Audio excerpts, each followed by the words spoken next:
안녕하세요. 김동일 목사입니다. 우선 오늘 동서울로회 학생 지도부 면려회 성경 특강에 참여해 주신 여러분들을 주님의 이름으로 축복하고 환영합니다. 오늘 저는 여러분들에게 한 사람을 소개하고자 합니다. 그는 숨겨진 사람이 아니라 대단히 잘 알려진 그러한 사람입니다. 바로 다윗입니다. 다윗은 모든 면에 있어서 아주 탁월한 그러한 하나님의 사람이었습니다. 다윗은 위대한 믿음의 사람이었다라고 할 수가 있습니다. 오늘 이제 읽게 될 그런 본문의 말씀은 다윗이 어떻게 극적으로 역사의 무대에 등장하게 됐는지 그것을 보여주고 있는 그러한 장면입니다. 사무엘상 17장 45절부터 47절까지의 말씀을 저와 여러분이 한번 읽어보도록 하겠습니다.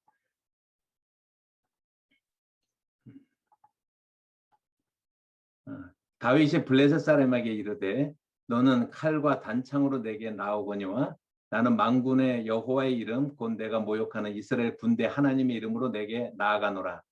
오늘 여호와께서 너를 내 손에 넘기시리니 내가 너를 쳐서 내 목을 베고 블레셋 군대의 시체를 오늘 공중에 새와 땅의 들짐승에게 주어 온 땅으로 이스라엘의 하나님이 계신 줄 알게 하였고 또 여호와의 구원하심이 칼과 창에 있지 아니함을 이 무리에게 알게 하리라. 전쟁은 여호와께 속한 것인즉 그가 너희를 우리 손에 넘기시리라. 아멘. 지금 다윗은 키가 3m가 넘는 그러한 중무장한 골리앗 앞에 서 있는 그러한 장면입니다. 이 골리앗을 향해서 나아간다라고 하는 느낌이 좀 하나님의 이름으로 나가긴 하지만 그 느낌은 어떨까라고 하는 것을 한번 상상해 보면 아마도 전속력으로 달려오고 있는 그러한 그 탱크 앞에 혈혈단신으로 이제 혼자 서 있는 어떤 이제 그러한 느낌이지 않을까라고 하는 것을 생각을 합니다. 다윗은 하나님을 향한 그러한 뜨거운 심장으로 그렇게 가득 차서 지금 그렇게 골리앗 앞에 서 있는 것입니다. 여러분, 정의의 이름으로라고 하는 그런 문구가 주는 무거운 그런 무게감이 있습니다. 1989년에 6월 5일이었는데 천안문 사건이라고 불리우는 그런 민주화 운동이 중국의 천안문 광장, 그러니까 중국의 심장이라고 할 수 있는 그 한복판에서 있었습니다. 중국 공산당에서 시위대를 해산하기 위해서 탱크를 동원을 했습니다. 그때에 19살의 한 청년, 그 이름이 왕웨이라고 하는 이름으로도 알려져 있고 아니면은 장웨이민이라고 하는 이름으로도 알려져 있는 이제 그러한 사람인데 이 19살의 청년이 진격하고 있는 그 시위대를 향해서 돌진하고 있는 탱크 부대에 탱크 앞에 딱 이렇게 막아 서 있는 것입니다. 그래서 역사에서 우리가 그냥 탱크맨이라고 이렇게 우리가 이제 불리우는 그 사람을 이제 우리가 한번 소개를 해드리는데 바로 이 사람이죠. 탱크가 달려오고 있는데 그래서 탱크가 이렇게 피하려고 하면은 이 사람이 일로 가서 막아서고 또 탱크가 절로 피하려고 하면 이쪽으로 막아서서 탱크맨으로 불리우는 아주 그러한 유명한 그러한 사람이 있었습니다. 중국의 천안문 시위대는 결국에 어떤 잔인하게 이렇게 해산이 됐지만은 이 19살의 청년이 민주주의를 위해서 또 중국이라고 하는 자기의 조국을 위해서 이렇게 의연하게 죽음을 무릅쓰고 탱크를 막아서고 있는 그러한 모습은 탱크맨이라는 이름을 얻은 채로 역사에 새겨졌습니다. 지금 아마 다윗이 골리앗 앞에 서 있는 골리앗 앞에 선 것도 이 청년과 같은 그러한 비장한 마음이 아니겠는가 생각을 합니다.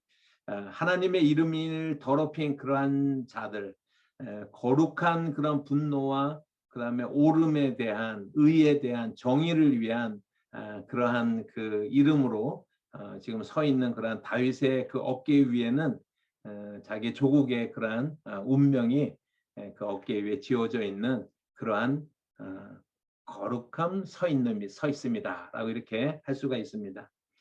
천안문의 이 탱크맨 이 청년 19살이었고요. 다윗도 이때 나이가 10대 후반의 청년들입니다. 아마 여러분들과 크게 다르지 않은 나이라고 생각을 합니다. 다윗은 살아계신 하나님을 모독하는 저 이방인들을 향한 분한 그런 마음으로 가득 차서 그리고 만천하에 하나님의 살아계심과 그분이 모든 역사와 전쟁의 주관자이심을 알게 하리라라고 하는 결의에 차 있습니다. 결과는 어떻게 됐습니까? 우리가 잘 알고 있지 않습니까? 다윗은 그 물맷돌 5개를 주머니에 차고 골리앗 앞으로 나아갔는데 5개의 물맷돌을 다 쓸 필요도 없었습니다. 그런 첫 번째 첫 번째 물맷돌을 두고 돌려서 골리앗을 향하여서 발사를 한 것이죠. 골리앗을 향해서 던졌을 때 그 돌이 정확하게 골리앗의 이마에 박혔고 골리앗은 쓰러졌고 천하의 골리앗은 자기 칼에 의해 목이 베이고 죽임을 당했습니다. 우리가 역사에서 이 다윗이 골리앗을 이긴 그러한 사건은 그다음 많은 그러한 사건들을 우리가 설명하는 풍자로서 우리가 이제 사용되어지고 있는 그러한 구절인데요. 그러면 세상은 어떤 등치와 성취, 그래서 얼마큼 많이 얼마큼 크게, 얼마큼 많이 가지고 있느냐는 것을 따지지만은 그것이 하나님을 믿는 사람이 아니 하나님을 믿지 않는 골리앗이 이 땅에 그 큰 등치를 가지고서 남긴 것은 죽으면서 땅바닥에 넘어질 때 꽝 소리를 더 크게 낸 것뿐이 아니다. 그러니까 하나님을 떠난 이 외형적인 아니면 그가 외형적으로 이루어낸 그런 모든 것들이 얼마나 결국은 허망한 것인가라고 하는 것을 우리가 보게 되어지는 것입니다. 이렇게 해서 다윗이 역사의 무대에 등장을 했죠. 그리고 다윗은 이스라엘 역사상 가장 위대한 그러한 왕이 되었습니다. 그는 이스라엘의 왕으로서 수많은 전쟁을 승리로 이끌었습니다. 그리고 지혜자로서 많은 시편들이 다윗에 의해서 쓰여진 것을 우리가 잘 알고 있지 않습니까? 전쟁이면 전쟁, 시면은 시, 막힘없는 그러한 탁월한 그러한 삶을 살았습니다. 그리고 다윗은 바로 메시아를 보내주겠다라고 하는 하나님의 언약의 한복판에 있었습니다. 마태복음 1장 1절의 말씀을 보면 다윗의 아들 아브라함의 아들 예수 그리스도라고 이렇게 소개되어지고 있습니다.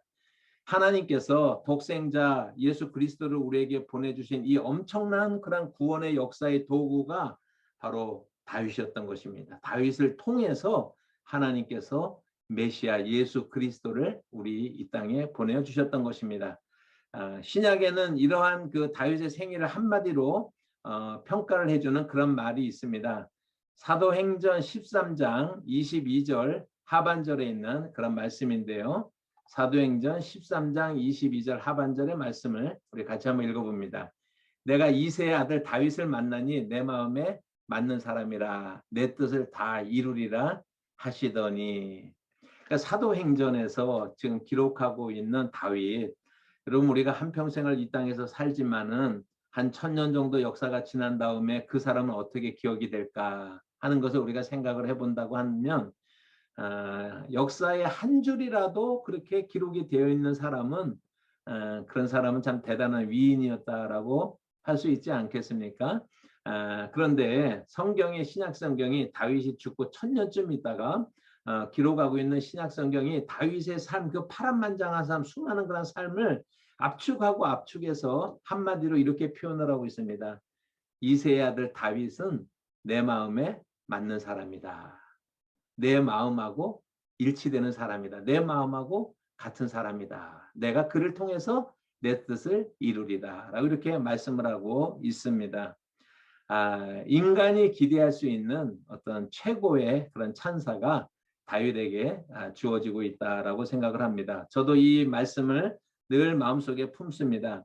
하나님께서 목사인 저를 향하여서 너는 내 마음에 합한 사람이야 라고 말한다면, 내가 내 뜻을 너를 통해서 이룰 것이야 라고 말씀을 한다면 얼마나 참 기쁜 일이겠어요. 그 생각만 해도 가슴이 뛰고 있습니다.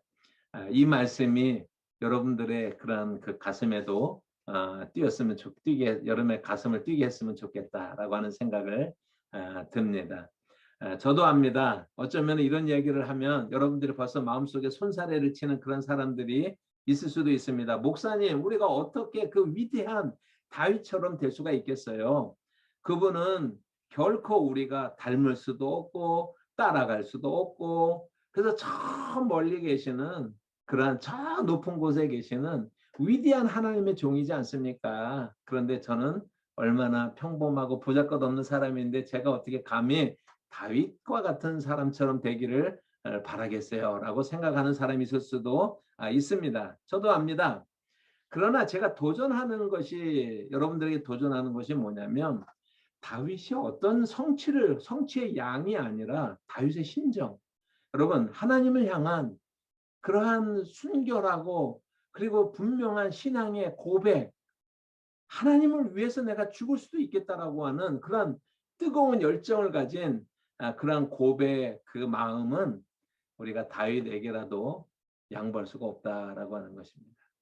우리는 위대한 신학자들보다 신학에 대해서 잘 모르지만 여러분 하나님을 사랑하는 일은 누구에게나 다 공평한 출발선에 서게 하는 것입니다.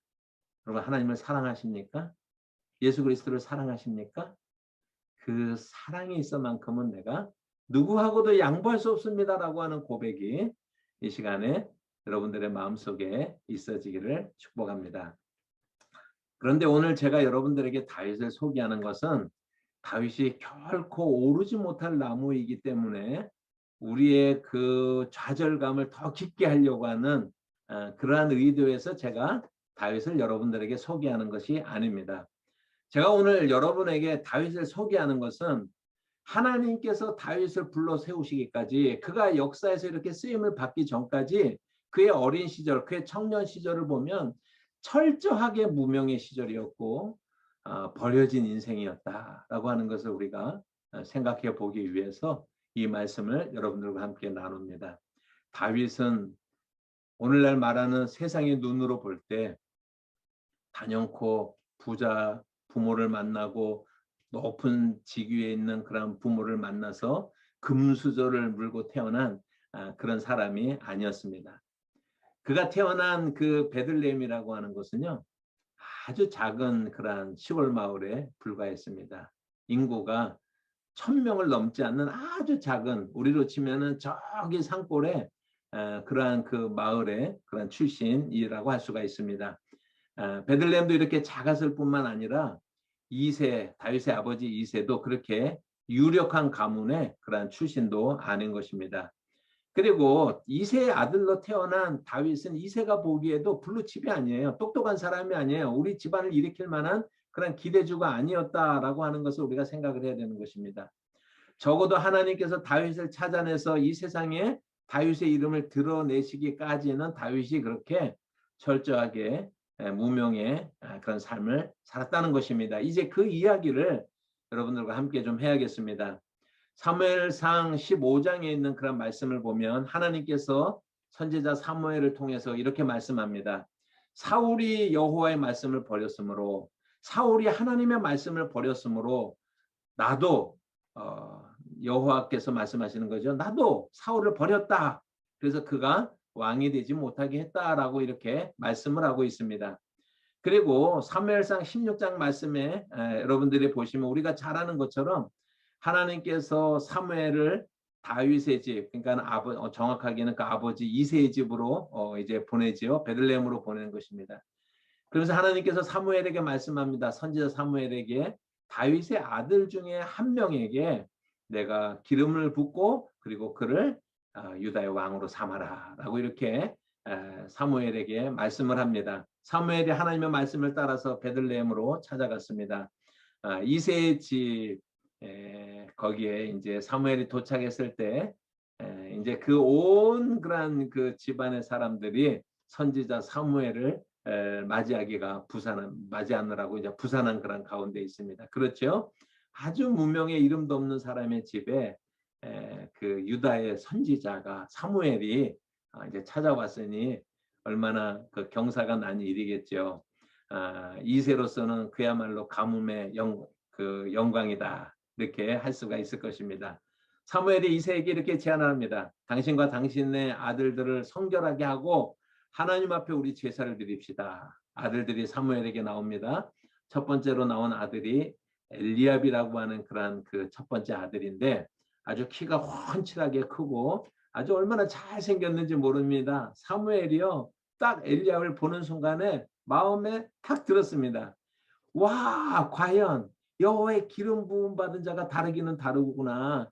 여호와의 기름을 부어서 유다의 왕으로 삼을 자가 여기 있구나라고 사무엘의 마음으로 이제 그 엘리압에게 뭐 둘째 셋째는 볼 필요도 없이 기름을 딱 붓고 왕으로 삼으려고 하는데 하나님께서 급하게 사무엘의 마음에 말씀하시는 거예요. 급하게 그의 마음을 막아섭니다. 그리고 이렇게 말씀합니다. 그 용모와 신장을 보지 말라. 내가 이미 그를 버렸노라. 나의 보는 것은 사람과 같지 아니하니 사람은 외모를 보거니와 여호와는 중심을 보느니라. 이렇게 말씀합니다. 여러분들이 샤워를 할 때 제일 잘 닦아야 되는 부분이 배꼽이에요. 배꼽을 잘 닦아야 됩니다. 왜냐하면 하나님은 중심을 보시기 때문에 여러분 배꼽을 잘 닦으시기를 바랍니다. 제가 웃자고 하는 소리고요. 여러분 지금 화면으로 이렇게 여러분들 얼굴을 보지 못하면서 제가 이렇게 이제 하고 있기 때문에 지금 서먹서먹한 것을 좀 지워보려고 그렇게 한번 농담을 해봤습니다. 그렇게 해서 하나님의 엘리압을 그렇게 기름 부으려고 하는 것을 이제 막아섬으로 엘리압이 지나갔습니다. 둘째 형인 아비나답이 지나갔습니다. 그리고 세 번째로 샴마가 이렇게 지나갑니다. 그런데 하나님께서 그들을 택하지 않으셨다. 그렇게 해서 아들 7이 다 지나갔는데도 하나님의 아무 말씀이 없으신 거예요. 당황스럽죠. 사무엘이 이새에게 묻습니다. 지금 아들들이 다 있어? 다 나온 거야? 이게 다야? 라고 이렇게 묻습니다. 그때 이새가 말씀합니다. 아직 8번째 말째가 하나 남기는 했는데 그가 지금 저 들에서 양을 지키고 있습니다. 라고 이렇게 말을 합니다. 사무엘이 다시 말을 하죠. 그를 데려오라. 내가 그를 보기 전에는 내가 먹지도 않겠다. 라고 이렇게 엄하게 이새에게 명령을 합니다. 이렇게 해서 양을 지키던 다윗이 급히 불려옵니다. 꾀죄죄한 모습으로 들판에서 이제 양을 치던 그런 바로 그 모습으로 이제 사무엘 앞에 불려옵니다. 사무엘상 16장 12절의 말씀을 보면 이에 보내어 그를 데려오매 그의 빛이 붉고 눈이 빼어나고 얼굴이 아름답더라라고 이렇게 말씀을 합니다. 그렇게 이제 다윗이 사무엘에게 나올 때 하나님께서 사무엘에게 이렇게 말씀하죠. 이가 그니 일어나서 기름을 부으라라고 이렇게 말씀을 하고 있습니다. 기름을 부어서 이제 그 왕을 삼으라라고 이렇게 말씀을 하고 있는 것입니다. 그러니까 다윗이 처음으로 성경에 등장을 하고 있는 그 이름을 드러내고 있는 장면입니다. 그런데 그의 등장은 우리가 잘 아는 것처럼 순탄하지 않았습니다. 저는 제가 다윗이라면 사무엘상 16장으로 봤을 때 제가 다윗이라면 아마 다윗의 마음속에 평생 지워질 수 없는 그런 상처가 되었겠다라고 이렇게 생각을 합니다. 여러분 어떻게 우리가 비유를 들어서 말씀을 드릴까요? 예를 들어 가지고 빌리그레엄 목사님이 이제 저희 집을 방문하기로 그렇게 했습니다. 그래서 저에게는 이제 큰 아들이 있고 이제 딸이 둘이 있는데 그래서 제가 항상 자녀가 어떻게 되십니까? 그러면 알딸딸합니다. 라고 이렇게 소개를 합니다. 그런데 뭐 실제로 그런 일이 있었거나 그런 일이 앞으로도 일어날 수는 없겠지만은 이미 빌리그레엄 목사님은 이제 소천을 했기 때문에 그런 일이 일어날 수도 없지만은 그런데 그런 일이 있다고 가정을 해보는 것입니다. 그러니까는 빌리그레엄 목사님이 저희 집에 방문해서 저를 위해서 기도해주고 우리 자녀를 축복했다라고 이렇게 말씀하면은요 얼마나 기쁜 일이겠습니까? 그래서 제가 우리 첫째가 이제 아들인데 그 아들 멋있는 양복을 하나 이렇게 잘 사줍니다. 그리고서 빌리그레엄 그 목사님이 저희 집을 방문할 그런 준비를 이렇게 합니다. 그리고 제가 이제 밑으로 딸이 둘이 있는데 큰 딸에게 이제 예쁜 드레스를 이제 사주고 빌리그레엄 목사님을 기다리고 있습니다. 그리고 나서 막내에게 제가 이렇게 말을 하는 거예요. 막내야, 너는 골방에 들어가 있어. 절대로 나오면 안 돼. 나오면 나한테 혼날 거야. 절대로 나오지 마. 여러분, 지금 이새가 한 행동은 이러한 행동을 한 것입니다. 막내 아들 다윗을 사람 취급도 하지 않은 거예요. 지금 다윗에게도요. 종들이 있습니다. 그 종들이 지금 사무엘이 오는데 종들이 양을 치고 그 막내 아들 다윗이 그 사무엘의 축복을 받는데 참여하는 것이 아버지의 보통 마음 아니겠어요? 부모라고 하면 당연히 그런 마음을 가져야 되지 않겠습니까? 아니 그 일이 얼마나 중요한데 그 다윗은 너는 가서 양이나 치고 있어. 여기 오지도 마. 얼씬도 하지 마. 라고 말하는 그런 상황이다라고 하는 것입니다. 정말 이해할 수가 없어요. 그 아버지 이세를. 여기서 다윗을 빼놓는 그 심보가 뭐냐라고 하는 거예요. 왜 도대체 다윗을 빼놓느냐라고 하는 것입니다. 여러분 다윗은 든든한 버팀목이 되어줘야 할 육신의 아버지 이세에게서까지 철저하게 버려지고 잊혀진 존재였다라고 하는 것을 우리가 생각을 해야 됩니다. 여러분 우리가 만약에 그런 상황이라면 우리 부모님이 나를 미워해. 우리 부모님이 나를 학대해. 우리 부모님이 정말 나를 차별해. 그러면 우리가 그런 상황이라면 여러분 어떻게 하실 것 같습니까?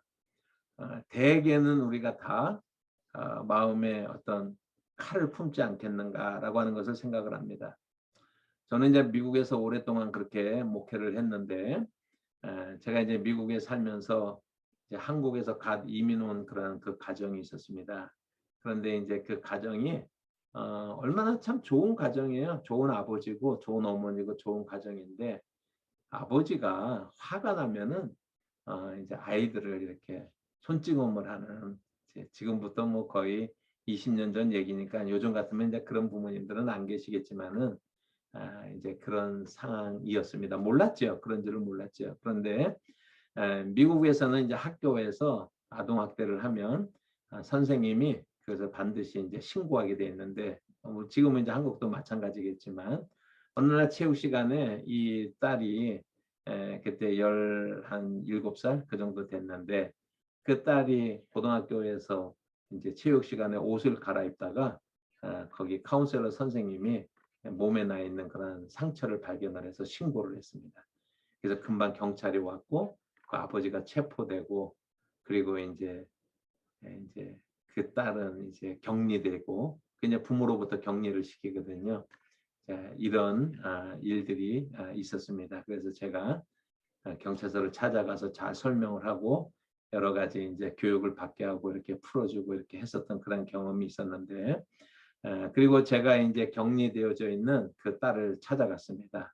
딸을 찾아갔는데 저를 보더니 이렇게 얘기를 하는 것입니다. 저를 보니까 얼마나 이렇게 참 영어가 아직 잘 못 되는 상태에서 얼마나 이렇게 참 무서운 그런 상태에 있겠어요. 지금 이렇게 격리되어 있으니까 보호하는 것이지만 저를 보더니 목사님 하면서 이 아이가 아주 그렇게 그냥 뚝뚝뚝 눈물 흘면서 저한테 와가지고 딱 안기는 거예요.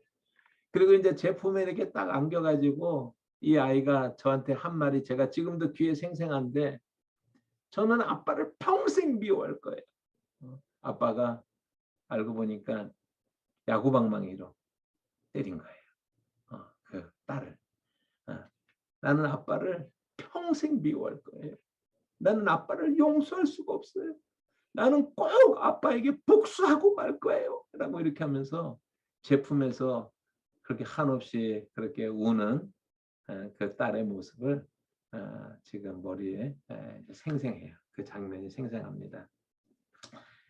제가 한참을 안아주고 난 다음에 마음에 걱정이 되는 거예요. 그래서 그 딸한테 이렇게 이야기를 했습니다. 얘야, 아빠가 아빠니까 사랑해야 된다. 그렇게 말하고 싶지는 않아. 사랑하려고 노력해야 돼라고 말하고 싶지도 않아. 그냥 미워해. 그냥 미워해. 원망해. 나쁘다 정말. 그렇지만 지금 이 순간에는 너에게 초점을 맞췄으면 좋겠어. 제가 이 말을 잘했는지는 못했는지는 모르지만 그때 그 딸에게 해준 말이 있습니다. 네가 꼭 복수를 해. 네가 잘 돼서 아빠를 꼭 복수를 해. 네가. 그렇게 제가 이야기를 했습니다. 여러분 어쩌면 우리 중에도 그런 동일한 그런 마음의 응어리가 있는 사람이 있을 수도 있습니다. 어쩌면 누구에게 말은 못하지만 좌절하고 방황하고 그리고 마음속으로 스스로를 미워하고 버린 어, 그런 사람들도 있을지 모르겠습니다. 여러분 이 제 설교의 말씀을 듣는다라고 하는 것은 교회를 다닌다는 것이지만 다니는 분들이겠지만 교회를 다니는 학생이라고 할지라도 여전히 내 마음속에 쌓여 있는 응어리들을 풀지 못하고 있는 그러면서 당황하고 방황하고 있는 그런 사람이 있을 것입니다. 다윗은 어떻게 했을까? 다윗이 바로 그런 상황이 되니까는요. 다윗은 어떻게 했을까? 다윗도 그때 불과 10대의 나이였어요. 얼마나 예민한 그런 나이입니까? 얼마든지 마음의 응어리를 가지고 아버지에 대한 원망과 아버지도 버린 나, 아버지도 나를 기대하지 않는데 아버지도 나를 포기했는데 스스로 자포자기하면서 그리고 될 때라 되라 식으로 얼마든지 살 수도 있었다라고 하는 것입니다. 중요한 것은 뭐냐면 다윗은 그렇게 살지 않았다라고 하는 것입니다. 다윗을 보십시오. 아버지께서 말씀합니다. 막내, 너는 가서 양이나 쳐라고 이렇게 이야기를 합니다. 그래서 다윗은 그 말에 순종했습니다. 그러나 다윗은 그저 양이나 소나 그러니까 양이 소가 아니죠. 양이나 치면서 그렇게 밤을 새워가면서 양을 이제 목자들이 밤을 새워가서 이제 양을 치게 되거든요. 그렇게 소망 없는 세월을 보내면서 자기를 원망하면서 그렇게 그 시간을 보낸 것이 아니다라고 하는 것입니다. 겉으로는 순종하는 듯하지만은 속으로는 내가 뭐 이까지 양이나 치려고 형들은 잠을 자고 있는 시간에 형들은 좋은 것을 먹고 있는 시간에 내가 이까지 양이나 치라고 하다니 내가 이것을 위해서 사는가 그러면서 불평하고 원망하는 그런 마음을 키우면서 그래서 마음의 분노심과 적개심을 키우면서 살지도 않았다라고 하는 것입니다. 이게 중요한데요. 다윗이 그 수많은 시간 광야에서 밤을 보내고 뜨거운 낮을 보내는 그러한 그 수고를 하면서 양을 치면서 한 일이 무엇인지 아십니까? 놀랍게도 다윗은 그곳에서 하나님과 교제했다라고 이렇게 말할 수 있습니다. 영역을 키우고 다윗의 수많은 시편들을 한번 읽어보시기 바랍니다. 그가 얼마나 영적으로 잘 준비되어 있는 하나님의 사람인지 모릅니다. 그는 다윗은 양을 치면서 하나님 앞에 기도하는 그러면서 영역을 키워나갔습니다. 하나님과 교제하면서 그 시간을 보냈습니다. 그리고 두 번째로는 실력을 키웠습니다. 오늘 골리앗과의 그 싸움에서 다윗이 광야에서 어떤 실력을 키웠는지 아무도 몰라요. 다윗이 그런 힘이 있으리라고 하는 것은 다윗이 그런 능력자라고 하는 것을 아무도 모르는데 여러분 골리앗 앞에 서서 사람들이 처음으로 다윗의 능력을 보게 되는 것입니다. 사무엘상 17장을 보면 다윗이 그 골리앗과 싸우겠다. 내가 싸우겠습니다. 그리고 사울왕한테 말을 하니까 사울왕이 다윗을 보니까는요. 아이고 아직 피도 안 마른 것 같아요. 아직 앳된 소년인 것 같아요. 아직 동안을 벗어나지 못한 것 같아요. 믿음지가 않잖아요. 그래서요 사울이 이렇게 말을 합니다. 얘야 우리 식으로 말하면 가서 좀 엄마 좀 더 먹고 와. 야 어린 놈이 여기가 무슨 뭐 농담하는 데인 줄 알아? 이놈아 돌아가. 네가 어떻게 골리앗과 싸운다는 거야? 돌아가. 라고 이렇게 말을 할 수가 있습니다.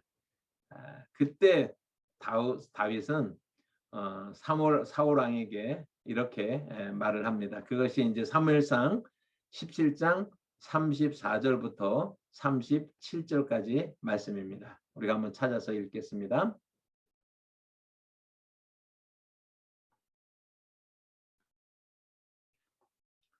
우리 한번 사무엘상 17장 34절부터 37절까지 말씀 읽어보겠습니다.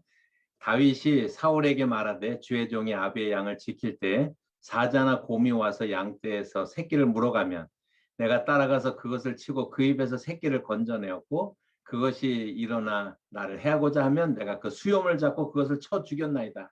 주의 종이 사자와 곰도 쳤은즉 살아계신 하나님의 군대를 모욕하니 할례받지 않은 블레셋 사람이리까 그가 그 짐승의 하나와 같이 되리이다. 또 다윗이 이르되 여호와께서 나를 사자의 발톱과 곰의 발톱에서 건져내셨은즉 나를 이 블레셋 사람의 손에서도 건져내시리이다. 사울이 다윗에게 이르되 가라 여호와께서 너와 함께 계시기를 원하노라. 아멘. 여러분 다윗의 이 말은 그가 얼마나 준비가 잘 된 사람인지 하는 것을 보여줍니다.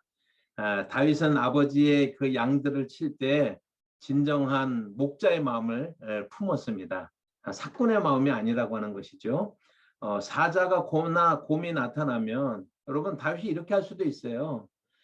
내가 아버지한테도 벌을 받은 존재인데 원래 양을 키우다 보면 사자가 한 마리 물어가고 곰이 한 마리 물어갈 수도 있는 거지라고 하면서 자기 안전을 위해서 이제 피할 수도 있었습니다. 그러나 다윗은 그렇게 하지 않았습니다. 사자나 곰이 나타나면 도망치지 않았다라고 하는 것입니다. 양들을 지키기 위해서 그 사자나 곰과 맞서 싸웠습니다. 그때 사자나 곰을 죽일 수 있는 힘을 키웠습니다. 그때 물맷돌을 던지는 그러한 실력을 발휘한 것입니다. 물맷돌이라고 하는 것이 새총 같은 이제 그런 것이 아니라 돌이 이만한 이제 주먹만한 그런 돌을 그것을 이렇게 나무에 이렇게 달아서 막 돌려가지고 그 이만한 돌이 가서 그 이제 골리앗의 이마에 박히듯이 사자에게도 박히고 곰에게도 박히는 그 물맷돌을 던지는 실력을 그때 키운 것입니다. 그래서 그 실력이 있기 때문에 5개의 물맷돌을 준비했는데 우연히 하나가 맞은 것이 아니라 그게 다윗의 실력이었다라고 하는 게 아무도 몰랐지요. 다윗이 그런 실력을 가지고 있다라고 하는 것을.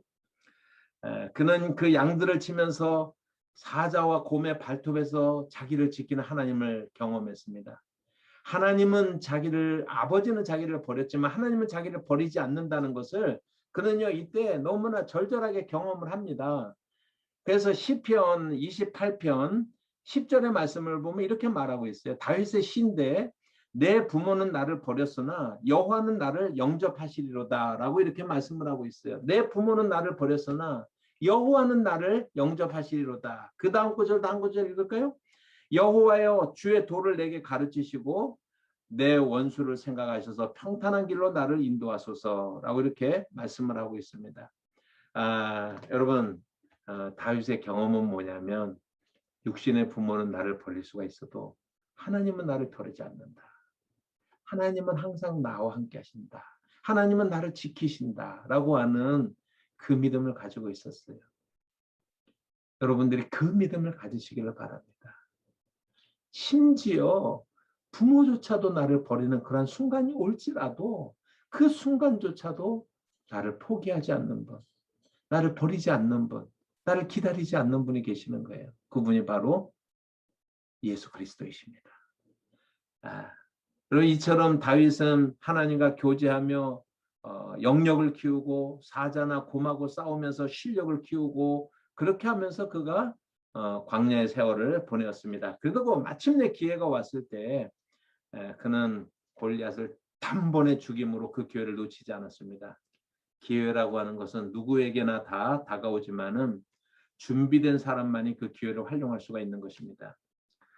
마침내 그가 준비되었을 때 하나님께서 그를 드러내신 것입니다. 여러분 우리 이렇게 생각할 수 있잖아요. 제가 저기 강원도 산골짜기 사람도 몇 사람 안 사는 그곳에서 내가 살고 있는데 내가 거기서 준비를 한들 누가 나를 알아주겠느냐. 우리 부모도 흙수저고 나도 흙수저인데 그러니까 나도 그냥 그렇게 살 거야 라고 생각할지 모르지만은 여러분 중요한 거는 뭐냐면 우리가 준비된 사람인가 하는 것이 중요하지 준비되면 하나님이 쓰신다라고 하는 것입니다. 성경을 우리가 또 한 구절 볼까요? 성경 구절을 여러분 시편 89편 20절과 20절 말씀을 보면 이렇게 말씀하고 있습니다. 내가 내 종 다윗을 찾아내어 나의 거룩한 기름을 그에게 부었도다. 내 손이 그와 함께하여 견고하게 하고 내 팔이 그를 힘있게 하리로다 라고 말합니다. 다윗이 준비가 되었을 때 여러분 하나님이 그 다윗의 무명 시절 그 어린 시절 아버지도 그를 포기한 그 시절에 다윗이 열심히 준비를 해서 준비가 갖췄어요. 영적으로 하나님과 관계 속에서. 그리고 실력을 갖추었을 때 내가 내 종 다윗을 찾아냈다라고 말씀하는 것입니다. 나의 거룩한 기름을 그에게 부어서 하나님이 내 손이 그와 함께하여 그를 견고하게 하여 내 팔이 그를 힘이 있게 하리로다라고 말씀을 하고 다윗은 그 말씀을 믿고 있는 것입니다. 아멘. 여러분 이것이 하나님의 방법이다라고 하는 것이죠. 그 하나님께서 다윗을 찾아내어서 역사의 무대에 등장시켜서 그를 사용하시는 것입니다. 하나님은 오늘도 하나님의 종을 찾아 기름 부으시는 분이시다라고 하는 것을 믿으시기를 바랍니다.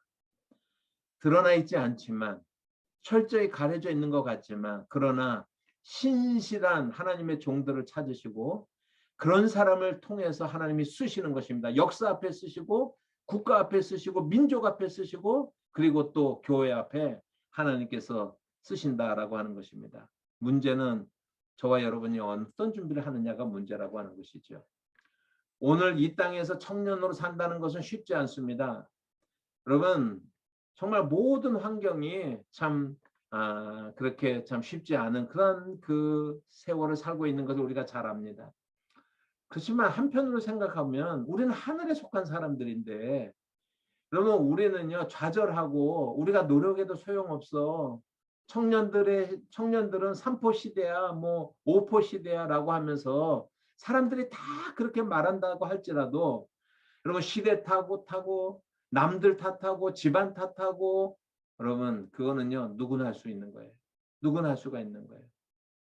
정말 중요한 것은 10년 후에 내가 어느 자리에 서 있을 것인가 라고 하는 것을 생각하면서 오늘을 살아내는 사람들이 되어야 된다라고 하는 것입니다. 제프리 메이어라고 하는 사람이 이렇게 말합니다. 타고난 것은 전부가 나의 전부가 아니니 다시 만들어 나갈 일이며 다시 빚어서 붙일 일이다. 없는 것이 있다면 새로 만들고 좀 작은 것이 있다면 넉넉하게 키울 것이다. 주는 대로 받지 않을 것이며 기다리지 않고 찾을 것이다. 라고 이렇게 이야기를 했습니다. 사랑하는 청년은 여러분, 오늘은 비가 와서 오늘은 봐봐 36도야 너무 더워서 오늘은 신발이 마땅하지 않아서 오늘은 추워서 밖에 나가면 사자가 있어서 부모 잘못 만나서 머리가 안 좋아서 내 얼굴이 너무 비호감이어서 환경을 탓하려면 100가지도 넘게 탓할 수가 있는 거예요. 그 환경을 탓하면서 넉넉히 앉아있는 시간에 어떤 누구는 하나님 앞에 기도하면서 신발끈을 묶고 한 걸음 한 걸음 나아가고 있다는 사실을 기억하시기 바랍니다. 정상에 오르는 길도 내 발끝에서부터 시작되는 것입니다. 환경은 노력하는 자 앞에서 무릎을 꿇을 수밖에 없다라고 하는 것입니다. 다윗이 그 증거죠. 여러분 저는 다윗을 보면서 어거스틴의 말을 생각을 합니다. 하나님 없이 우리는 아무것도 할 수가 없고 하나님은 우리 없이 아무것도 하지 않으신다. 하나님은 사람을 통해서 하신다라고 하는 거예요. 사람을 통해서. 프랭클린 루즈벨트나 윈스턴 처칠이나 클라라 바턴이라고 하는 사람은 이 사람은 이제 미국 적십 자사를 처음으로 만든 사람이고 헬렌 켈러 잘 알죠? 마하트마 간디나 테레사 수녀, 알버트 슈바이처, 마르틴 루터 킹 목사님 이런 분들을 비롯해서 세계적으로 위대한 지도자 300명을 분석해 본 그러한 보고서가 있는데 놀랍게도 그 300명 중에서 25%는 심각한 심리적 장애를 가지고 있는 사람들이었다. 75명이요. 또 그들 중에서 50%는 150명은요. 유년 시절에 학대를 받았거나 아주 빈곤한 가정에서 부모의 도움을 기대할 수 없는 가정에서 성장했던 사람들로 나타났습니다. 그런데 이 세계적인 300명의 지도자들의 특징이 무엇인지 아십니까? 다 공통적으로 자신들에게 어떤 일이 생겼을 때 부정적인 반응보다 긍정적인 반응을 하는 사람들이다라고 하는 것입니다. 여러분. 이 조사를 닐 루텐스타인이라고 하는 사람이 이 조사를 했는데요. 아버지가 교도소 경비원이었습니다. 그의 어머니는 식당에서 파트타임으로 일하는 그런 사람이었습니다. 아주 환경이 어려운 그런 환경에서 그가 자랐지만은 그런 환경에 굴하지 않았습니다. 그래서 그 사람이 하버드 대학에 26대 총장이 된 사람이에요. 그렇습니다. 닐 루덴스타인과 300명의 지도자들은 어떤 일을 시작하는 데 있어서 그 시작 지점이 중요한 것이 아니라 마지막에 어디에 서 있을 것인가, 마지막에 내가 어디 서 있을 것인가, 거기에 초점을 맞춘 거예요. 거기에 시야를 맞춘 것입니다. 그것이 훨씬 더 중요하다라고 하는 것입니다. 여러분이 어디서 시작하느냐는 중요하지 않습니다. 여러분 어디서 끝낼 것인가가 여러분들 중요한 것이다라고 하는 거예요. 인생의 마지막 순간에 여러분들은 어디에 서고 싶습니까? 포기하지 마십시오. 지금 내가 서 있는 곳이 광야라고 할지라도 한 치 앞을 볼 수 없는 그러한 안개 속을 내가 헤매고 있는 것 같아도 포기하지 마십시오. Never, never, never give up. 포기하지 말라는 것입니다. 환경이 지금 다윗을 묶으려고 하고 있는 거예요. 환경이 다윗이 묶었습니다. 묶은 것 같습니다. 그러나 다윗은 환경에 묶이지 않았어요. 환경에 매이지 않았다라고 하는 것입니다. 오히려 다윗이 환경을 주도해 가버리는 것입니다. 여러분 오늘 여러분들의 주변의 환경이 여러분들을 묶으려고 하고 있습니까? 의기소침하게 만들고 포기하게 만들고 자포자기하게 만들고 있지 않습니까? 그러나 여러분 결단하시기 바랍니다. 나는 환경에 묶이지 않겠노라고.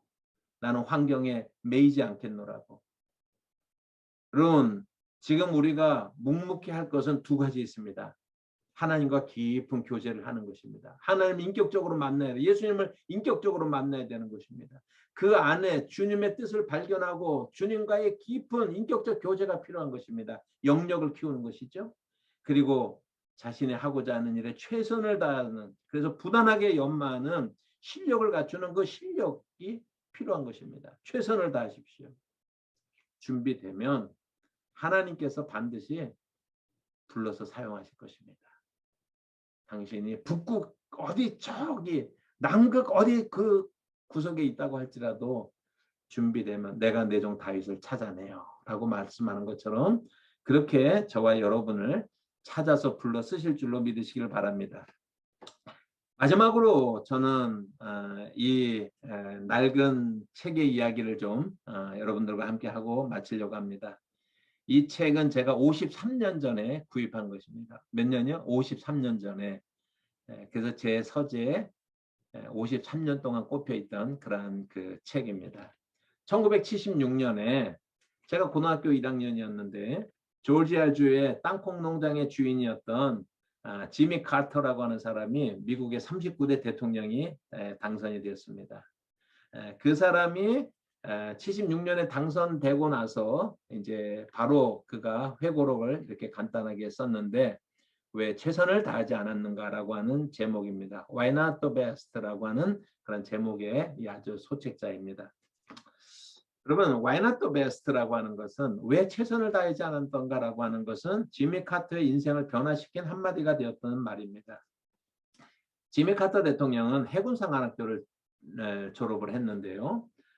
지미 카터가 해군 장교로 이제 복무하던 당시에 대위 시절에 처음으로 중인과 대위 시절에 처음으로 핵 잠수함 프로그램이 이제 시작이 되었습니다. 그래서 지미 카터가 이 도전적인 일에 지원을 하고 나섰습니다. 그리고 이 핵 잠수함 프로그램의 그러한 그 총책임자가 리커버라고 하는 제독이에요. 리커버 제독이었습니다. 이제 리커버 제독이 지원자들을 인터뷰하는데 지미 카터의 순서가 되었습니다. 지미 카터가 리커버 제독 앞에 섰습니다. 인터뷰를 하는데 이 제독이 지미 카터한테 이렇게 말하는 것입니다. 무슨 분야든지 자신 있는 분야를 골라봐라 라고 이렇게 말했습니다. 네가 자신 있는 거 골라봐 라고 말했습니다. 그래서 카터가요 시사, 항해술, 음악, 문학, 해군 전술, 전자공학, 포술 이것을 골랐어요. 이게 자신 있다고 나름대로 생각한 것입니다.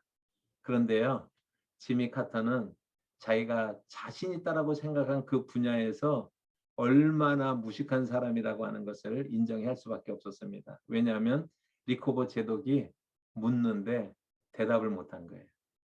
음악에 대해서건 포술에 대해서건 해군의 전술에 대해서건 묻는데 대답을 못. 선정을 누가 한 거예요? 지미 카터가 한 거예요. 근데 리커버 제독이 묻는데 대답을 하지 못한 것입니다. 지미 카터의 몸에서 식은땀이 쫙 흘렀습니다. 그때 제독이 물었습니다.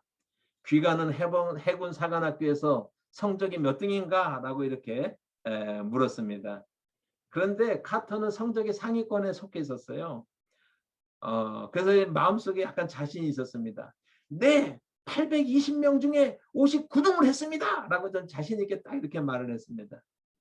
그랬을 때 공부는 잘했군. 그렇게 리코버 제독이 말해주기를 기다렸는데 리코버 제독이 이렇게 말한 것입니다.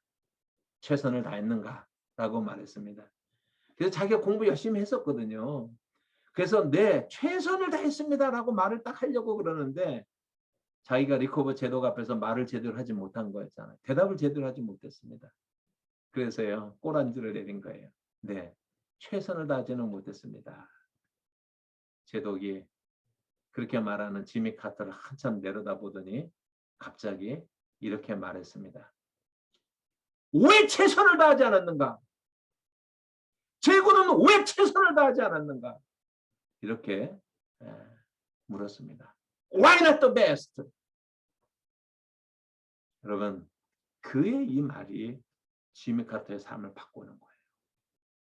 평생 잊을 수 없는 그런 말이 되었습니다. 그리고 그 이후에 그가 최선을 다하는 삶을 살았을 때 마침내 미국의 대통령의 자리에까지 올랐던 것입니다. 땅콩 농장을 하던 사람이 대통령이 되는 것입니다. 여러분, 서양 속담에 이런 말이 있습니다. 사과나무를 심기에 가장 좋은 시간은 20년 전이고 두 번째로 좋은 시간은 오늘이다라고 하는 것입니다. 무슨 말일까요? 여러분, 20년 전에 사과나무를 심었으면 오늘 내가 사과를 따먹고 있을까, 열매를 따먹고 있을 거예요. 그런데 대부분의 사람들은 20년 전에 사과나무를 심지 않고 오늘 사과를 따먹기를 바라고 있습니다. 여러분, 오늘 사과를 먹고 싶은 사람이 20년 전에 내가 왜 사과나무를 그때 심지 않았느냐 후회하는 것이 아니라 오늘 사과를 먹고 싶은 사람은요, 오늘 심는 것이 더 중요하다라고 하는 거예요. 그러면 20년 후에는 내가 그 사과를 따먹을 수가 있게 된다라고 하는 거예요. 이게 우리의 인생이라고 하는 것입니다. 저는 60살이 넘었어요. 여러분, 그렇지만 지금도 포기하지 않습니다. 늘 다짐합니다. 사과나무를 심자. 사과나무를 심자. 저와 여러분이 환경을 탓하고 좌절하기엔 저도 젊고 여러분도 너무 젊습니다. 기회가 너무 열려 있는 것입니다. 환경에 묶이지 않고 환경을 묶는 그러한 여러분이 되시기를 주님의 이름으로 축복합니다. 기도하겠습니다. 하나님 아버지, 감사합니다. 이 시간에 이 말씀을 듣는 모든 심령들의 가슴이 예수 그리스도로 인하여서 충만해지게 하옵소서. 하나님, 오늘 이 말씀을 들은 우리의 심령들 가운데 환경으로부터 버림을 받고 부모로부터 버림을 받고 또 주변의 친구로부터 버림을 받고 정말 나는 살 필요가 없는 인간이야라고 생각하는 사람들 없습니까? 다윗을 바라보게 하시고 그 가운데 좌절하는 것은 누구나 할 수 있지만 좌절하는 삶이 아니라 그 가운데서 오히려 하나님을 바라보는 삶이 될 수 있도록 은혜를 베풀어 주시기를 원합니다. 영역을 키우게 하소서. 실력을 키우게 하소서. 내가 내 종 다윗을 찾아. 내가 내 종 다윗을 찾아라고 말씀하셨던 것처럼 다윗이 준비되었을 때 하나님께서 그를 불러내셔서 역사의 무대 속에서 하나님이 사용하셨던 것처럼 이 말씀을 듣고 한 심령이라도 깨달음을 얻고 하나님 아버지 내일을 준비할 수 있는 최선을 다하는 삶을 살 수 있도록 은혜를 베풀어 주시옵소서. 예수님의 이름으로 기도합니다. 아멘. 고맙습니다.